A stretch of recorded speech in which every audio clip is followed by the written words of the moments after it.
Hi, I'm Elliot Compton. Thanks for supporting Ramen Chokehold. Make sure you share this interview. Wombat Jones for Ramen Chokehold here with a returning guest. He is here joining me only 3 days after putting on an amazing performance over in Myanmar, of all places. I'm here joined again with Elliot The Dragon Compton. How you going, mate? Hey, I'm good. Thanks, man. Thanks for having me back so soon. Mate, you're always working. You know, it's open door policy with me now, mate. Tawana Indoor Stadium, 10,000 screaming Burmese people over there, mate. And you've got to walk out and put the first fight of the night on. Yeah. Tell me what it's like walking down the runway. Yeah, it was unreal, man. The Myanmar fans are wild, as we predicted.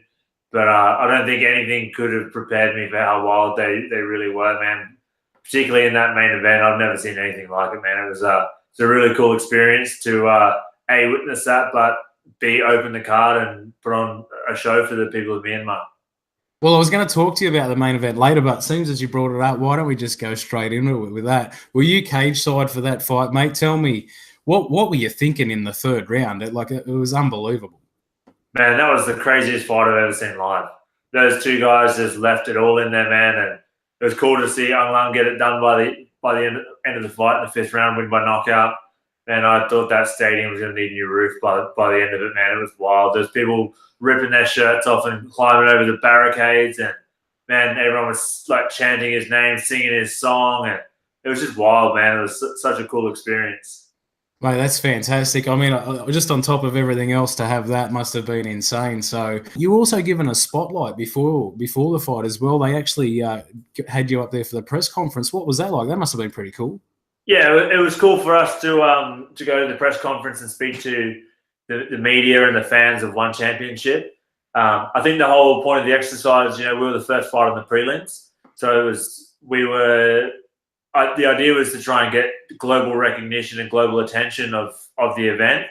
And Matt and I both said at the press conference that we were going to put on a show, and we were going to really, start hard and set the standard of the event. And I'm 99% sure that we did just that. So yeah, it was a cool experience. Awesome, man. Now let's talk about the fight. Let's get straight into it. And I thought it was an amazing performance by yourself, probably the best I've ever seen you, to be honest. And in round one, you've dropped him, and you dropped him with the stiffest of jabs that you'll ever see in your life, probably only to be compared to the one that you dropped him with in round two. So what was it like? What was the game plan? You got your range, and then you started to piece him up. Yeah, I mean, it was pretty obvious what our game plan was right from the opening bell. Last week, or the week before, whenever it was, that Matt's a very tough guy. He's a walk-forward fighter. He's had 55 wins, 41 of them were by way of knockout. So there's no secret what his game plan was, and he was letting that overhand right go with bad intentions. But my precision and timing was on point, and everything that I had been working on in the gym. And I mean, that's just what I do. Is it's like I can adapt and change to any style of opponent that people throw at me. And tell you what, man, those 4-ounce gloves. Once I let my hands go, there's not many people that are walking through that, man, and fight, from what I've been told. But it's a different game in there, man, in that cage with the 4-ounce gloves on. And I'm honoured that I got a chance to showcase my skills against such a worthy opponent as Matthew Semper, and I really look forward to what comes up next. And I mean, your first fight was in a ring, and it was with 10 ounces. What was it like going into this one? You're actually a cage Muay Thai champion 4-time, so you're used to banging with the 4 ounces on. Do you think that kind of played into that? I mean, you did drop him a couple of times with some stiff jabs. Maybe he's used to, sort of covering up with a larger glove. Do you think that maybe played a factor into it? Yeah, of course. Like I said, that was my 7th time fighting in a cage with 4-ounce MMA gloves. I'm definitely a lot more experienced than he was.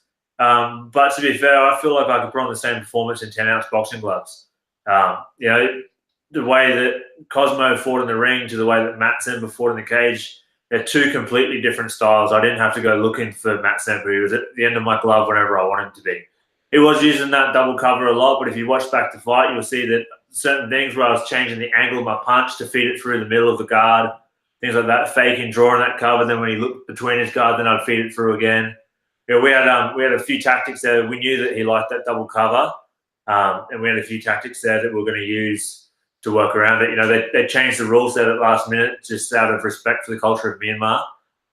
They took the elbows out, which is cool. You know, like we did spend a lot of time. Our game plan was to use my elbows, obviously being a taller, rangier fighter, and we're going to plow through that guard with some elbows. But as it played out, we didn't need it anyway. And like I said, man, I'm always confident in my skills and my abilities in all areas of my game. I think I said to you last time, I make sure that my kicks are the best they can be, my punches, my elbows, my knees, my footwork. I just put it all together on fight night. It doesn't matter the rule set. I'm always prepared. And speaking of confidence, my man, we've seen some signature dragon spinning shit and a little bit of showboating even in the third round. What was your confidence like in that third round to be doing that sort of thing, mate? You know, playing up to the crowd and everything.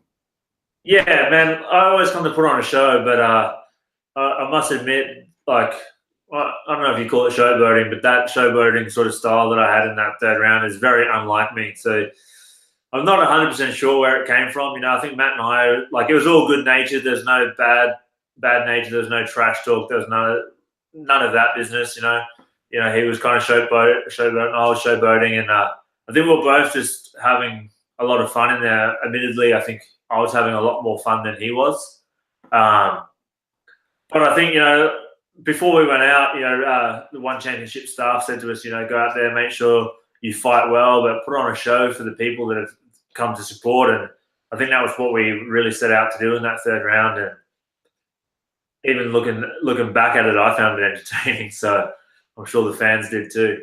Mate, I certainly did. And at the end of the fight, there's this great photo that I've seen, and I think I'm actually going to get it blown up and get you to sign it so I can go on a back wall when I get a proper podcast thing going on, mate. But it's of you on your knees actually bowing, and he's bowing down at you and you're looking up at him. Like, that sort of stuff for me is fantastic. Like, that truly is one championship in the martial arts way, isn't it?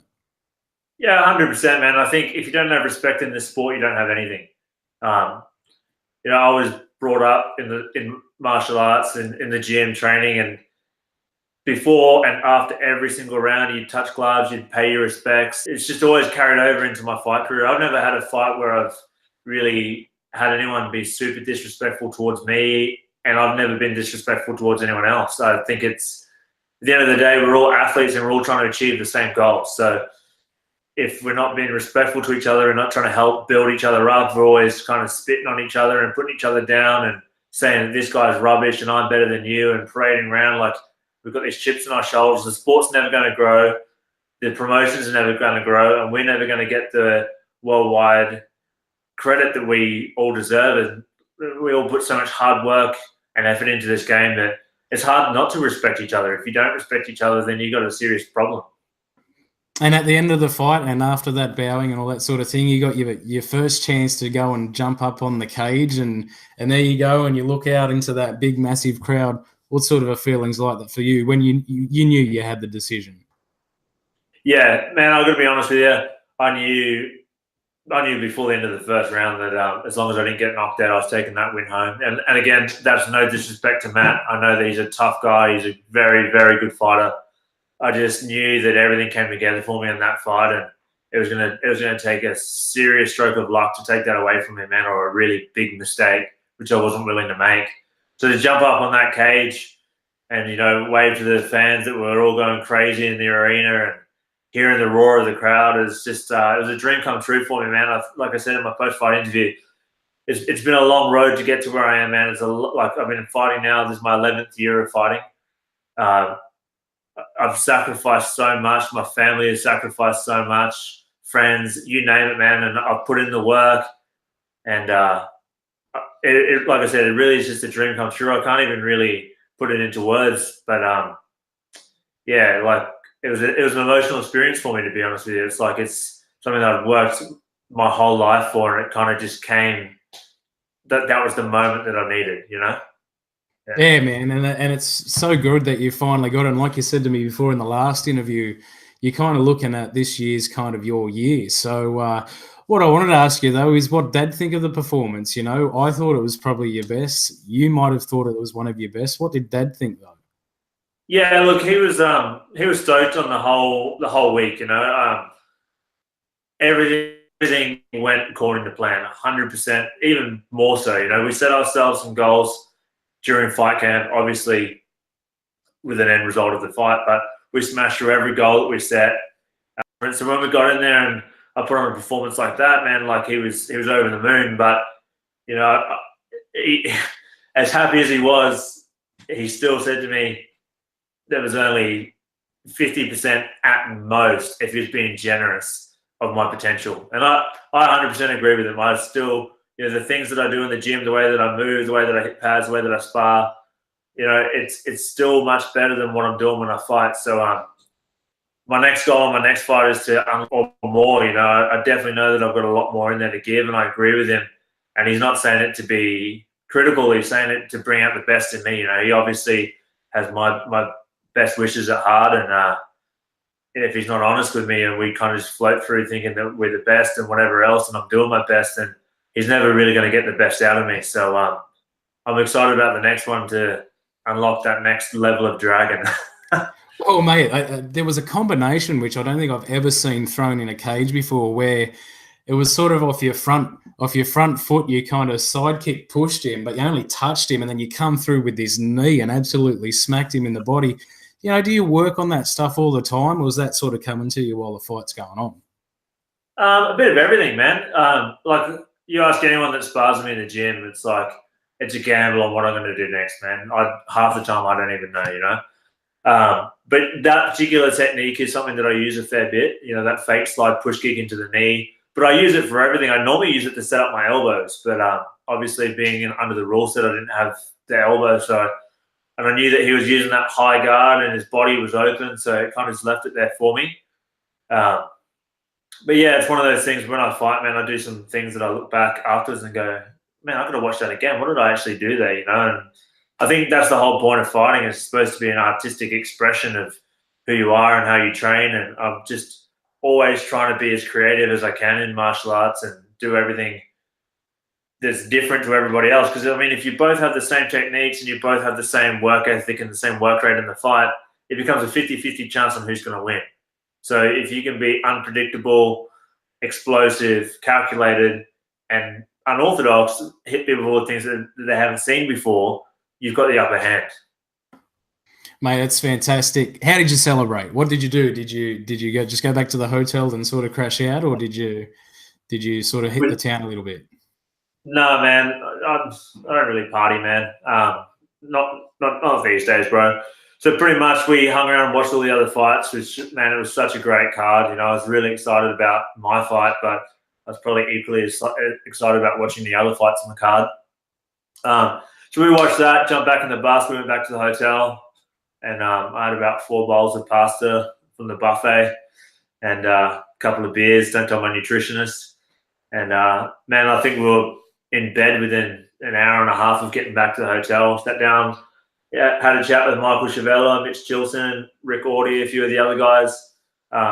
You know, spoke to some of the other fighters. And then, man, I'm always so wrecked by the time I get back to the hotel. I get a mad adrenaline dump after I fight, and I'm just ready just to sit and chill, man, and just soak it all in and take note of what it is that we just achieved, you know. And that was the most important for me on this particular event. And after the fight, did you get a chance maybe to speak at the powers that be and maybe say, hey, I'm pretty good in these 4-ounce gloves in a cage. Maybe, you know, chuck me some more fights, or maybe even a title your way in that sort of division? Yeah, definitely. I've spoken to the powers that be, and I've told them I want to fight as often as I can, man. I'm like, even now I'm injury free. I was back in the gym training today, man. Got back yesterday morning. I was straight back in the training this Monday morning today. They know that my goal is that 1 Super Series belt. So we'll just keep working towards it, man. I'm not the kind of guy to jump up and down and ask for a title shot or this or that. I'll take it when they think that I've earned it. At the end of the day, it's their promotion, so it's their opinion. If they think I've earned a title shot, then let's do it. If not, I'll just keep working towards it, man. But yeah, hopefully we'll see where we are at the end of the year, or hopefully sooner we'll see what comes up. Mate, lastly, you said that on your Instagram that you've had literally hundreds of messages, people reaching out and congratulating you and supporting you. So why don't we use this opportunity to sort of, it's very hard to type to everyone and get back to everyone on that. So why don't we use this platform maybe to send a message to all those people that, supported you and send you well?